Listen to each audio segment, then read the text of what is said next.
Bueno, buenas tardes a todos, ya más o menos hacemos los saludos a veces de... sí, realmente, como decía Cristian, por ahí surgió el tema en algún momento porque es cierto que además de hablar estrictamente de doctrinas jurídicas, hemos intentado en estos encuentros que venimos realizando de incorporar un montón de cuestiones, además de la creencia que sentimos o la tendencia que tenemos a tratar transdisciplinariamente la mayoría de las cuestiones, que solamente por ahí estábamos acostumbradas a mirarlas desde el lado de lo estrictamente jurídico, del derecho. Creo que se han ido dando temas donde se asocian, digamos, otras disciplinas, incluso artísticas, con estos encuentros nuestros, y como decía Cristian, ¿no? Son tiempos que relajan, a veces los temas duros que también tratamos nos generan tensiones, y bueno, me parece que está bueno ir abriendo caminos con otras cuestiones. Creo que el espíritu un poco de lo que decía Cintia, ¿no? O sea, los encuentros que hacemos del grupo de autoayuda, como siempre le decimos, que fue el inicio de esto que hoy es una revista y un instituto y demás, tiene esa intención, básicamente, por ahí. Encontrarnos, tirar algunos puntos de discusión, algunas puntas de discusión, desde un lugar... Lo único que quiero aclarar es que esa orquídea vive conmigo. El orquídea de Martín. Sin una cuestión de ser expertos sobre estos temas. Así que bueno, la propuesta de hoy era hablar un poco de la magia, la religión, la ciencia, el derecho, cómo esos saberes, estas visiones del mundo y de todo lo que incluye se entrelazan, se diferencian. Nosotros, digamos, en nuestra sociedad compartimos una cantidad de sistemas de creencias, en realidad compartimos una cantidad de creencias, digamos, a veces ni siquiera somos conscientes de ello, pero las tenemos, y estas creencias varían de región en región, varían de tiempo en tiempo, y la verdad es que un poco la propuesta de hoy era esa, ¿no? Era un poco ver cómo, digamos, los sistemas políticos y culturales que imperan en determinados territorios y en determinadas épocas van condicionando, digamos, la adhesión de los individuos a esos sistemas de creencias. Por otro lado, digamos, meternos realmente con lo que tiene que ver con el pensamiento mágico, con el pensamiento de la hechicería, la magia por un lado, el pensamiento científico, el pensamiento religioso. Son como miradas que parece que están muy enfrentadas, y sin embargo uno por ahí puede ir encontrando relaciones terriblemente simbióticas, ¿no? O sea, hemos discutido acá periodos de la escuela del derecho donde prácticamente la religión estaba absolutamente consustanciada, simbióticamente entrelazada con la religión, ¿no? De hecho, en países musulmanes, por ejemplo, esto todavía existe, digamos, el Estado se confunde con el Estado político, jurídico, se confunde con la religión. Y bueno, o escuelas como el positivismo que abrazaban, digamos, la ciencia y iban dejando de lado, a partir de las matemáticas y de la razón y de poner al hombre en el centro de todas las cuestiones, iban dejando de lado otros pensamientos anteriores. Así que digo, es como que la ciencia, que tampoco surge de la nada, sino que aparece desde algún lugar, ¿no? O sea, esto es lo que queríamos ver. Cuando digo desde algún lugar, tienen que ver los conocimientos originarios del ser humano con cuestiones más mágicas, más espirituales, más ligadas a la religión, a lo sagrado, y que se diferencian bastante, pero a la vez se parecen en mucho a visiones que nosotros hoy tenemos. En esto, digamos, por lo menos digo, yo me paro desde un occidental que tiene en su cabeza la idea de progreso, y ustedes fíjense que hacía esa referencia, ¿no? Parece como que el mundo fue primero mágico, después fue religioso, después fue científico, y hoy estamos en ese estadio, ¿no? Una ciencia tecnológica, digamos. Y realmente por ahí tiene que ver con, desde algún punto, podría verse como una cuestión ligada a esta idea de progreso que tenemos nosotros y que fue parte, digamos, del pensamiento científico más fuerte del siglo XVIII, el siglo XIX, donde se establece justamente una idea de progreso en el sentido de que las comunidades primitivas, atrasadas, van evolucionando hasta un punto donde comienzan a hacer ciencia. Con lo cual, si encontramos algún tipo de situación, digamos, ligada a lo mágico, a lo sobrenatural, es como una sociedad trazada. Esta idea del orden y progreso, el famoso tren del progreso que en Latinoamérica supimos conocer en su momento, tiene que ver con eso, ¿no? La idea de una evolución pensada no solamente en términos de lo biológico, sino también entendida como que desde lo cultural existiría una evolución, ¿no? Como digamos el taylorismo que en su momento reivindicaba una forma de organización del trabajo de la sociedad y que no podía existir otra. O los evolucionistas, los antropólogos evolucionistas, la tendencia evolucionista en todas las ciencias. Digamos, estas cuestiones por ahí nos marcan demasiado, digo, y entonces por eso pensaba que una relación posible era esta, ¿no? La magia se transformó en religión y después se transformó en ciencia.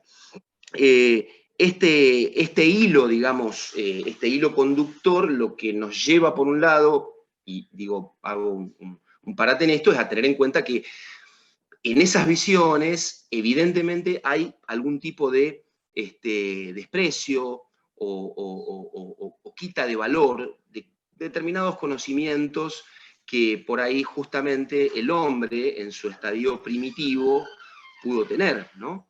Hoy nosotros conocemos las discusiones, digamos, en la medicina, y no casualmente digo la medicina porque ha sido uno de los lugares donde esta batalla, digamos, esta discusión entre el pensamiento científico y el pensamiento mágico ha tenido un campo de batalla muy importante.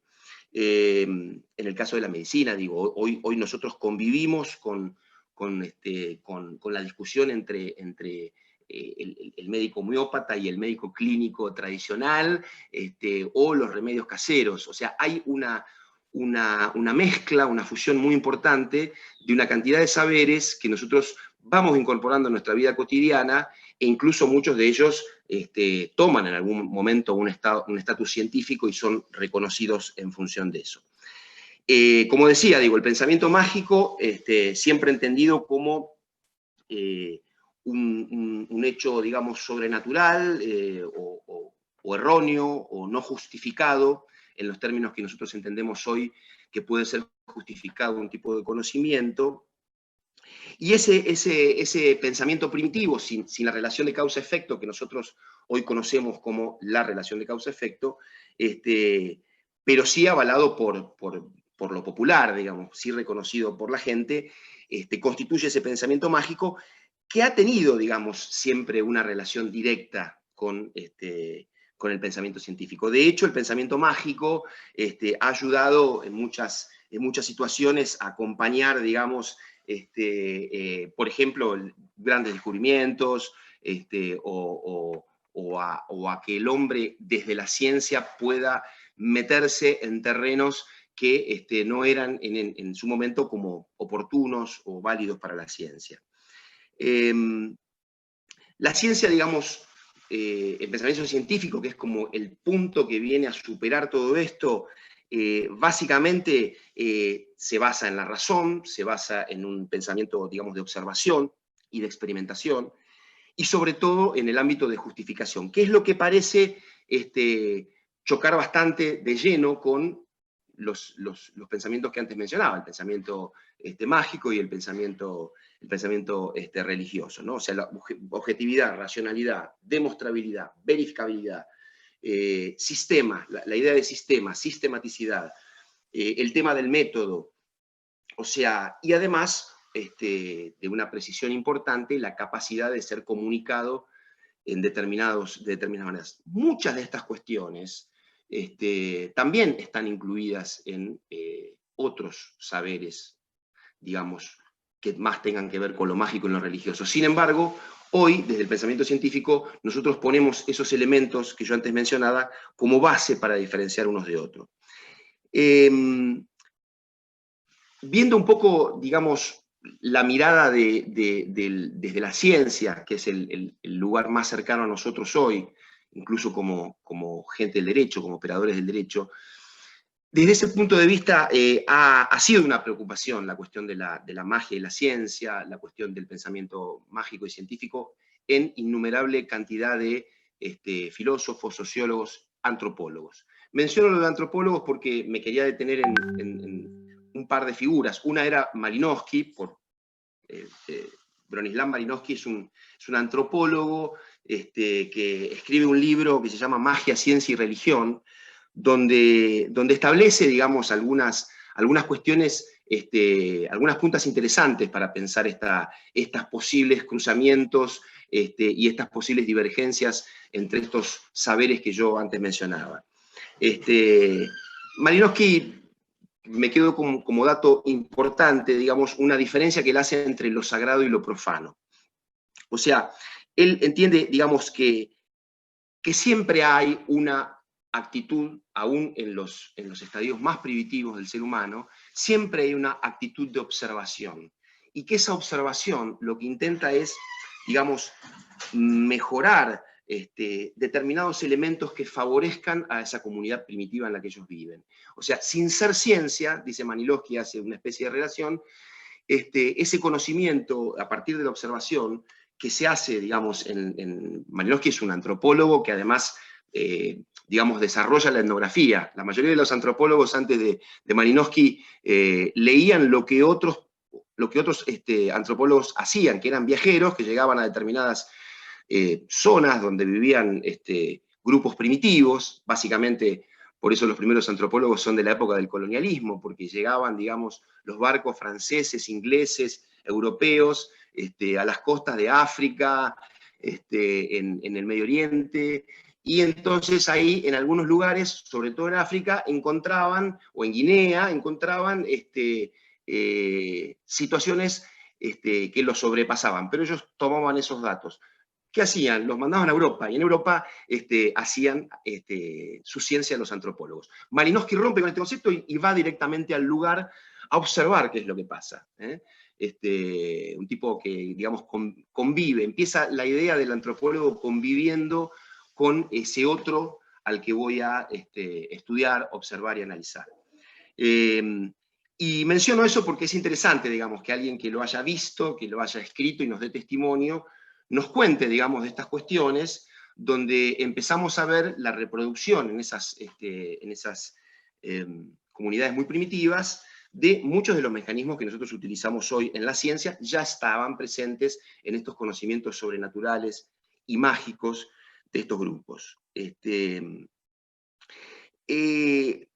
Otro que también pone el énfasis y que lo menciono porque también pone el énfasis en la cuestión esta de aquello sagrado y aquello profano, por otro lado, es Mircea Eliade, que también es un historiador de las religiones, un antropólogo, filósofo, pensador contemporáneo. Y el tipo, digamos, el tipo es Mircea Eliade, ¿no? Se refiere, digamos, a esos tiempos, digamos, donde el hombre primitivo tenía una existencia absolutamente sacralizada, ¿no?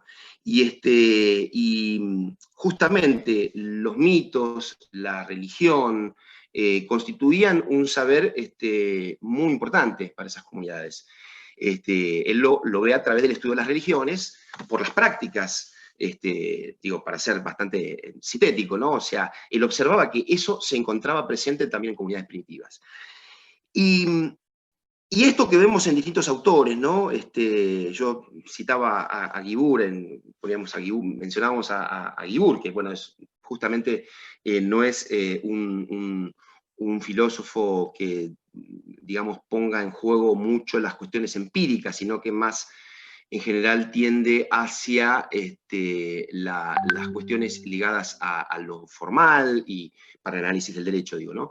Pone el énfasis en estas cuestiones de la magia, en un libro que ahí mencionábamos y que les había pasado en el chat, donde él también, digamos, entiende que nuestra vida cotidiana está llena de ciertos discursos y prácticas que tienen que ver con cierto acostumbramiento, cierta cuestión más ancestral nuestra, ligada a este pensamiento mágico que había existido en los principios de nuestra humanidad. Yo quería mencionarle dos frases, digamos, una que va a ser del agrado de Martín Aldax, que es un tipo que le gusta mucho la ciencia ficción, y además conoce mucho de eso, que es un escritor que se llama Arthur C. Clarke.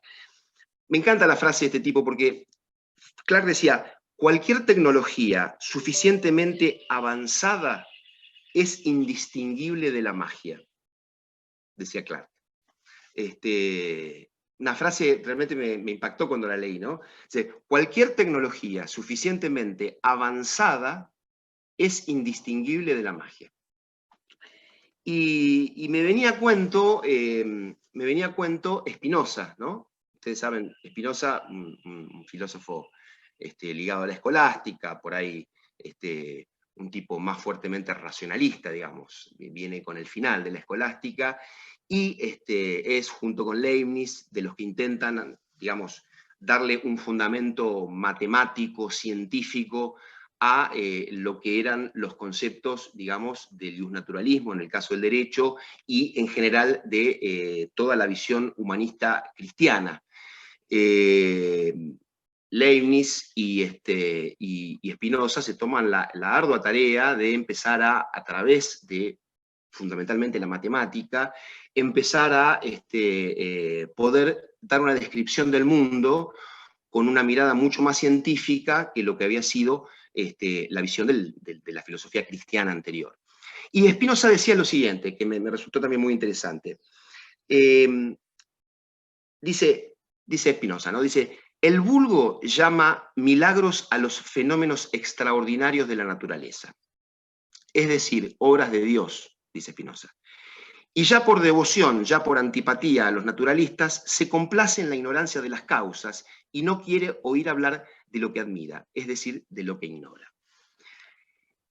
Spinoza tenía, lo cual le valía en su época, digamos, una época de un fuerte peso de la iglesia, de las iglesias cristianas. Él en realidad tenía una lucha muy, muy difícil con el milagro, ¿no? Con los milagros. Él decía que en realidad los milagros no existían. Él decía que en todo caso, justamente en la tarea que él había emprendido, que era lograr desentrañar a través de la ciencia y de la matemática los designios de Dios, todo eso estaba presente, digamos, y era posible y era explicable, porque en realidad el único hacedor importante que existía era Dios, que no hacía milagros, digamos. Lo que pasaba era que esas eran cuestiones que tenían que ver con la creación divina, y realmente me pareció muy interesante, ¿no? Porque a veces uno deja de lado, digamos, determinadas, o no respeta, o no entiende, o no entra en su cabeza la existencia de determinadas creencias, por su peso, digamos, ligado a cuestiones más metafísicas. Y realmente la mirada de Spinoza es como que abre la cuestión, ¿no? Por eso la relacionaba también con lo de Clarke que decía antes. Podrían existir estadios posteriores donde entendiéramos que determinadas cosas que nos parecen magia o nos parecen milagros no son nada de eso. Pero bueno, digo, como una idea de pensamiento.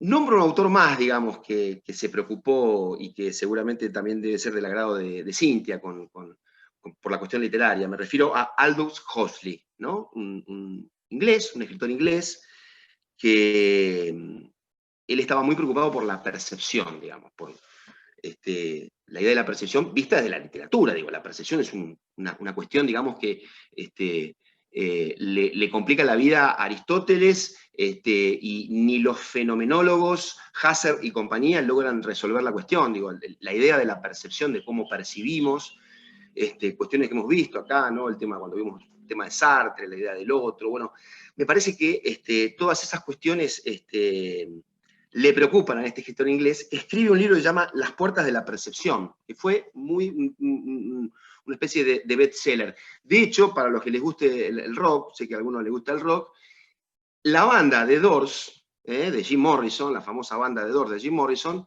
viene por de ahí sacó el nombre Jim Morrison, Las puertas de la percepción. Él entendía, digamos, que la percepción sensorial estaba condicionada, digamos, a las visiones del mundo que nosotros tenemos, que son visiones que las hemos adquirido de distintas maneras, a través de prácticas de repetición, de ser sujetos a determinada visión del mundo, etcétera, etcétera, y que esas puertas de la percepción era necesario romperlas para poder, digamos, ingresar a observar la realidad desde otro lugar. Bueno, obviamente Huxley hablaba y Morrison y hablar de las experiencias ligadas al consumo de sustancias alucinógenas, o en todo caso que estimulen de tal manera la percepción que uno logre percibir la realidad de otra manera.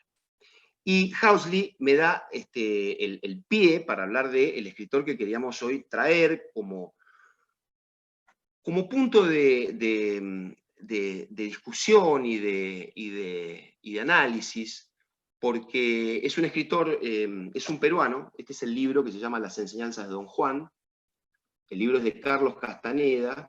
Carlos Castaneda es un escritor peruano, en realidad nacido en Perú, que, bueno, él, digamos, hace toda su carrera en el norte, se va del sur y hace toda su carrera en el norte. De hecho, termina siendo doctor en antropología, y cuando era estudiante de antropología y tiene que aprobar su tesis, él estaba muy, imagínense, Castaneda, estamos hablando de un antropólogo, alguien formado en la visión que veníamos describiendo hace un rato, cuando hablábamos de Malinowski, cuando hablábamos de Ilíada, cuando hablábamos, Durkheim, la antropología, lo que hemos visto en algún encuentro anterior, sobre Fraser, ¿no? sobre Morgan, los grandes antropólogos que fueron a conocer el otro en oportunidad de la conquista, digamos, de África, de la zona del Pacífico, y fueron investigando a ver quién era ese otro que aparecía en esos lugares. Castaneda está formado en eso porque la antropología lo forma de alguna manera con esa mirada. Estamos hablando de alguien que en el año 1960 empieza a hacer, así que imagínense, digamos, por ahí la antropología más crítica es un fenómeno más nuevo, de los 70 hacia acá. Pero la formación de un antropólogo en aquellos tiempos era más acotada a una visión europea. Él decide, como tesis de su libro, ir a visitar a unos aborígenes que eran los yaquí, unos indios, porque él quiere aprender sobre plantas alucinógenas, porque existe una tradición en todo el mundo, pero particularmente en Latinoamérica, de que las religiones, digamos, todas las creencias latinoamericanas, todas referencian, digamos, a la utilización de plantas alucinógenas en lo que tiene que ver con sacrificios, ritos, los distintos rituales de cada una de las miles de creencias distintas que existían a lo largo y a lo ancho de Latinoamérica al momento en que llegan los españoles. Bueno, y llegan en el norte también los anglosajones. En ese marco, se contacta con un chamán, o sea, un brujo, porque él, digamos, parte de una hipótesis que es que los brujos, los chamanes, eran quienes en el grupo primitivo eran los que manejaban no solamente plantas alucinógenas, que las preparaban y se las proveían a su grupo, para el consumo, digamos, festivo y religioso que tenían, sino que además eran quienes preparaban los digestivos, quienes preparaban las hierbas abortivas, o sea, eran los médicos, eran quienes proveían de salud, y además de augurios, además eran también psicólogos o, digamos, acompañantes de salud mental respecto de los integrantes del grupo. O sea, los chamanes, las parteras, toda esta cantidad de actores, digamos, de los que estamos haciendo referencia, realmente tenían un manejo que era importante, digamos, era un lugar estratégico dentro de esos grupos primitivos. Por eso Castaneda decide ir a conocer a esta persona que le referencian. Yo estoy contando lo que dice las enseñanzas de Don Juan. Por ahí, después vamos a ver que las enseñanzas de Don Juan, el libro, es un poquito más amplio y no hace referencia solamente a este personaje de ficción que se llama Don Juan Matus, que es el brujo que Castaneda conoce en 1960 y recién en 1968 va a publicar su primer libro sobre Castaneda, que se llama Las enseñanzas de Don Juan. Si alguno quiere leerlo, se lo recomiendo, es un libro espectacular, y si no, por lo menos leer la introducción, que es de Octavio Paz, que tiene un nombre, porque es prácticamente un libro, digamos. Hay 3 introducciones, 2 muy cortitas y una de Octavio Paz, premio Nobel, creo, de literatura, un tipo espectacular, un escritor mexicano. Y Octavio Paz da una pista interesante de esto, ¿no? Porque de lo que sucede en el libro. El libro es el encuentro de la ciencia, con su mirada eurocéntrica, con sus esquemas muy, muy concretos, con sus esquemas de justificabilidad, de verificabilidad, con todo aquello que de objetivo nos da la ciencia, que va, este antropólogo va a visitar a un chamán para que le enseñe a manejar plantas alucinógenas. Y el chamán le dice, sí, bueno, yo te voy a enseñar, pero vos tenés que ser mi aprendiz. Tenés que ser mi aprendiz de brujo. Bueno, como Castaneda estaba muy interesado en terminar su tesis, le dice, bueno, yo acepto. Y ahí se da la relación que durante 4 libros, yo acá tengo los otros libros, son muy interesantes, fueron leídos hace mucho tiempo, creo que no era abogado todavía, no sé si estaba estudiando Derecho, pero había empezado. Relatos de poder, Una realidad aparte y Viaje a Ixtlán. Estos libros yo los menciono porque fueron emblemáticos para una generación, sobre todo las enseñanzas de Don Juan. Es un libro que ha vendido millones y millones de ejemplares en todo el mundo, ha sido traducido a cantidades de lenguajes, de idiomas, porque realmente generó en la década del 70, el libro se publica en el 68, y la generación del 70 particularmente en lo que hace a la juventud, en lo que hace a las miradas alternativas, en lo que hace a las cuestiones de la aparición del orientalismo en Europa y en Estados Unidos, tienen un momento muy particular, ¿no? O sea, la década del 70, un momento de desesperanza, ¿no? La década del 60 empieza a ser un movimiento de desesperanza. Después de las grandes guerras, Europa había intentado reacomodar su vida y resulta que en la década del 70 el sueño americano se había caído, la Europa que prometía después de la Segunda Guerra Mundial ser un lugar de paz y armonía no terminaba de ordenarse, desigualdades. Bueno, en esa década aparecen esos grandes movimientos de ebullición, ¿no? En Estados Unidos, hoy veía, bueno, los demócratas que están ahí a punto de festejar, digamos, los grandes luchadores de los derechos civiles, algunos desde los partidos políticos y otros desde movimientos alternativos. Estados Unidos era un lugar en ebullición, también lo era Europa, mayo del 68, el mayo francés, nuestro país, digamos, el cordobazo, porque no era solamente, digamos, hechos políticos, había un hecho cultural que rodeaba todo eso y que tenía que ver probablemente con la desesperanza, la no aceptación de un sistema de creencias que veníamos acompañando y que veníamos entendiendo que nos iba a resolver todos los problemas y nos iba a traer la felicidad. Dicho de una manera un tanto irónica, pero pensando en que Las enseñanzas de Don Juan fue un bestseller en su momento, y lo sigue siendo, ha seguido vendiendo libros este hombre. Pero lo importante es que ese encuentro, digamos, entre la antropología, la ciencia y la brujería, la magia, nos ponen frente a una discusión muy interesante. Yo básicamente aconsejo, por ahí, creo que leerlo de Octavio Paz puede ser interesante, pero me parece que aparecen una cantidad de cuestiones, tanto en las estrategias que plantea el brujo, ¿no? Don Juan Matus, y en las estrategias que plantea para tratar de obtener su información, pero que empieza a haber cuestiones que lo descolocan, Castaneda, hay una discusión muy fuerte que tiene que ver con ese pensamiento científico y ese pensamiento no científico, a veces mágico, a veces religioso, a veces manipulador, pero que pone en jaque, digamos, al interpelarse mutuamente en este libro. Quería hacer una referencia al tema de los brujos, ¿no? De los brujos en el mundo, pero particularmente en Latinoamérica.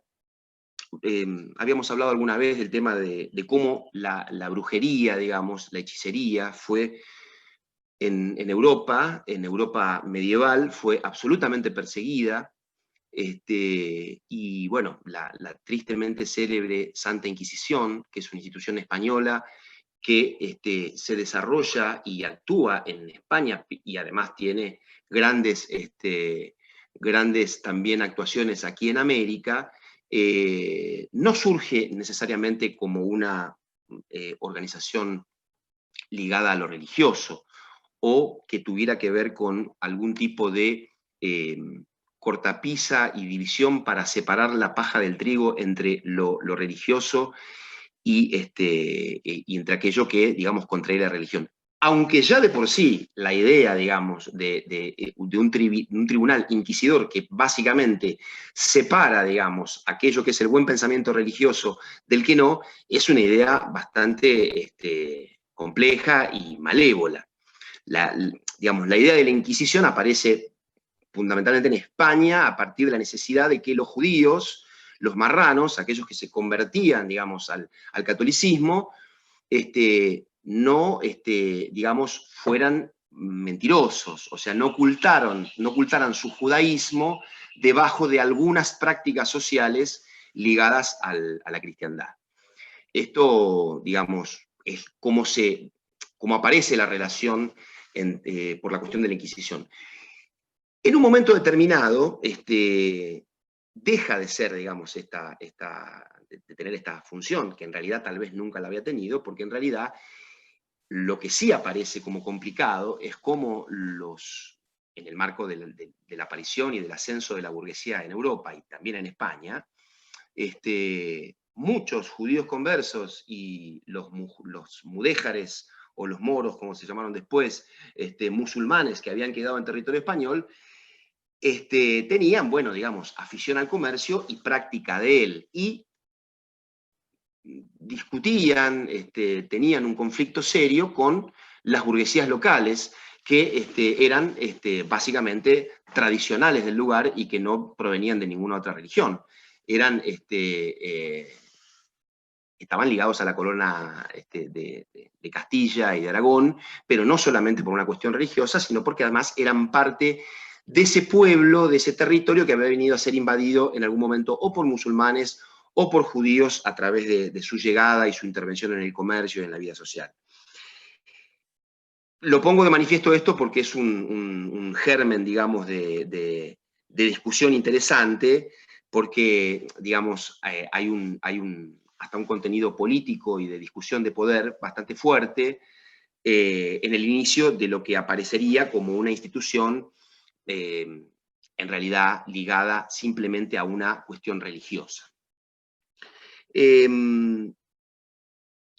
Volviendo al tema de Castaneda, hay una cuestión que me parece también importante, digamos. O sea, yo estaba hablando de lo que sucedía en Europa. Digo, bueno, en América cuando los españoles llegan a América, encuentran una cantidad de religiones y de creencias diseminadas a través de todo el continente americano, impresionante. Imagínense que, para tener una idea más o menos de dimensiones, Europa tenía 80 millones de habitantes. América, según algunos, esto es como los actos masivos, que dan distintos números, cuánta gente se convocó. Bueno, algunos dicen que había un poco más que en Europa. Había 90, 100 millones de habitantes. Los más de centro dicen que no, que eran más o menos unos 30 y pico, 40, y los que menos hablan de 20. Lo cierto es que 100 años después, en 1549, después del 1542, perdón, digo, 100 años después del descubrimiento de América, habían muerto 60 millones de personas. No solamente, digamos, por efecto de la conquista y de las luchas armadas, sino básicamente por lo que todos sabemos de los problemas ligados a los virus y el caso de la viruela. Bueno, la población europea venía muy curtida de estas cuestiones y después de tanto tiempo los americanos no tenían, digamos, anticuerpos contra esto, así que fueron inoculados, no solamente con viruela, sino con algunas otras cuestiones no biológicas, pero sí culturales, que también los enfermaron y los terminaron diezmando. En ese marco, me parece que también el libro nos da un ejemplo de una situación, de un conocimiento, de un saber absolutamente ancestral, que ha sido dejado de lado, minimizado. El conflicto, digamos, para la regimentación, digamos, para la normalización, básicamente, de las comunidades, implica el cambio de ese sistema de creencias, ¿sí? Entonces, cuando entendemos que las misiones, digamos, religiosas que se hicieron en América, impusieron un tipo de creencia totalmente diferente a lo que los aborígenes tenían aquí, y por suerte fue bastante más benevolente que otro tipo de experiencias que realizó el Imperio Español. Digo, el fenómeno del sincretismo, por ejemplo, la pervivencia de las creencias ancestrales a través de formas camufladas y ocultas, como hicieron, digamos, tanto los toda la población afro que inundó América, y obviamente el caso del sincretismo realizado por o llevado adelante por los vestigios, lo que quedó, digamos, de los grandes imperios como aztecas e incas, pero además del resto de las comunidades aborígenes y autóctonas en América, son muestra de eso, ¿no? Son muestra de eso, que lo podemos ver hoy, digamos, sobre todo en el arte colonial. Es increíble cómo esto queda latente. Entonces digo, me parecía que empezar a pensar como para incorporar, digamos, a nuestras preocupaciones respecto del derecho, cómo somos condicionados y cómo aparecen cuestiones en las que deberíamos tal vez pensar a la hora de preocuparnos por cómo funciona un sistema jurídico. Quizás a veces nosotros solamente nos remitimos a un tiempo un poco corto, ¿no? Entonces, cuando analizamos el derecho argentino, analizamos la cuestión ligada al derecho indiano, ¿no? Las instituciones indianas son el primer punto de referencia que tenemos, y a partir de ahí empezamos a desandar una cuestión que en realidad el Imperio Español la trae a América con una intencionalidad y con una necesidad muy concreta. Entonces, me parece que poder darle la posibilidad a algunas cuestiones ligadas a estos saberes ancestrales y cómo han tenido incidencia, digamos, en nosotros, me parece que es una punta que la hemos traído a colación acá, muchas veces no está demasiado claro cómo queda delimitado una esfera y la otra, ¿no? O sea, hablábamos de magia, hablábamos de religión, hablábamos de ciencia, nunca queda demasiado en claro, aún utilizando las definiciones de uno y de otro sistema de pensamiento, las diferencias entre uno y otro. Y bueno, todos estos juegos de cómo se entrecruzan, me parece que tenemos que tenerlo en cuenta a la hora de analizar el derecho y la filosofía y el pensamiento en general desde el lugar que nos toca, que es justamente Latinoamérica, que es un lugar donde, como decía hoy, está absolutamente atravesado por cantidades de saberes ancestrales, muchos de los cuales, digamos, ya ni se tiene siquiera conocimiento o se tienen apenas vestigios, ¿no?